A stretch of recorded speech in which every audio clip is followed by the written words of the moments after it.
आयोजन हुआ है ये बहुत ही महत्वपूर्ण है। सामाजिक समरसता का हमारे भारत में, हमारी सभ्यता में एकता का संदेश है। इसमें मैं धन्यवाद देना चाहूंगा माननीय प्रधानमंत्री श्री नरेंद्र मोदी जी को, उनके नेतृत्व में इतना जबरदस्त आयोजन हुआ। मैं धन्यवाद देना चाहूंगा माननीय मुख्यमंत्री श्री योगी आदित्यनाथ जी को, इतना अच्छा इसमें आयोजन हुआ। मैं साथ ही धन्यवाद देना चाहूंगा बिहार और मध्य प्रदेश के मान्यवर मुख्यमंत्रियों को भी। सबके सहयोग से रेलवे ने सबका एक साथ मिलकर एक बहुत क्लोज कोऑर्डिनेशन के साथ काम हुआ और उस क्लोज कोऑर्डिनेशन के कारण जहां हमने 13,000 ट्रेन की प्लानिंग की थी, 16,000 से ज्यादा ट्रेन, 16,000 से ज्यादा ट्रेन चलाई।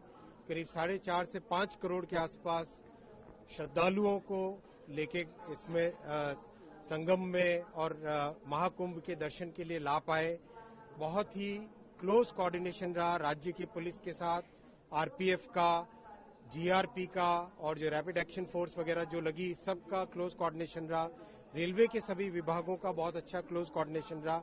इस पूरे समागम में, इस पूरे महाआयोजन 45 दिनों में कोई एसेट, कभी कोई एक भी लोग को फेल नहीं हुआ, कहीं कोई एक भी दिक्कत नहीं आने दी। इस तरह की मेंटेनेंस की बहुत ध्यान रखा गया और विशेष ध्यान रखा गया कि सब जगह श्रद्धालुओं को प्रधानमंत्री श्री नरेंद्र मोदी जी ने हमेशा हमको ये मार्गदर्शन दिया कि इसको आप क्राउड की तरह न समझें, श्रद्धालुओं की श्रद्धा को समझें और श्रद्धालुओं की श्रद्धा और भक्ति में कैसे हम बढ़ा सके, उनको कैसे सहयोग कर सके, उस भावना के साथ काम करें। कई अच्छे इनोवेशंस हुए, जैसे खुसरो बाग का जो होल्डिंग एरिया बना, बहुत बड़ा इनोवेशन था। उसके कारण सर्ज क्राउड जब आया तो उसको मेंटेन करना आसान रहा। जिस तरह के होल्डिंग एरियाज बने, चाहे झूसी में हो, चाहे नैनी में हो, चाहे चौकी में हो, चाहे प्रयागराज जंक्शन में हो, चाहे प्रयाग स्टेशन में हो, उन सब के कारण, होल्डिंग एरियाज के कारण बहुत बेनिफिट मिला। आपस में विभिन्न सरकारों का और रेलवे का जो कोऑर्डिनेशन रहा, उसका भी बहुत लाभ मिला।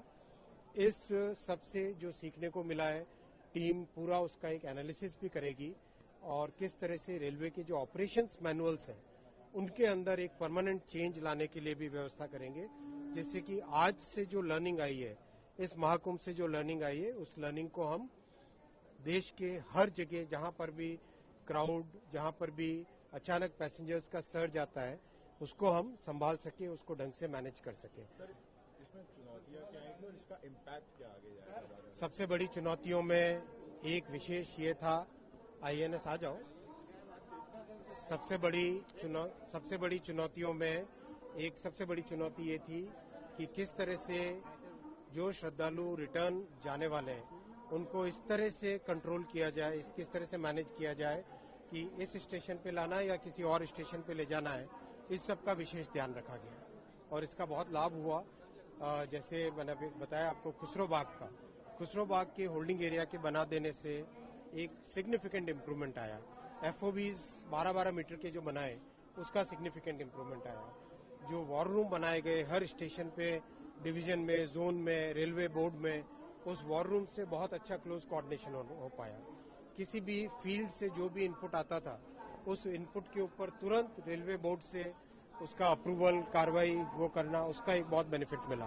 तो इस तरह की जो चीजें लर्निंग्स आई है, उसका देश भर में लाभ होगा।